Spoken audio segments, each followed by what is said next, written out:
show you how to install just skidrow on your PC. Now let's get started. Then just locate the file of ISO in mount with Windows Explorer. Wait a sec.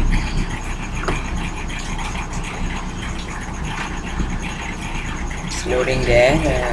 Yep, it's open. Now just open this. Go to the setup like this,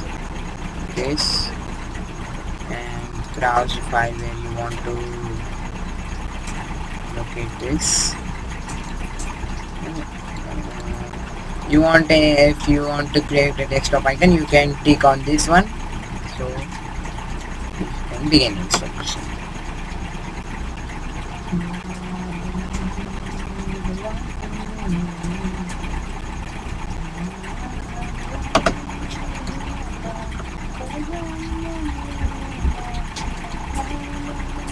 So now you can see that I have finished installation. That I will finish this setup. Now I just what you have to do is just copy this all files and then paste into your game folder. So it's your over and you can play the game easily, so enjoy. Okay.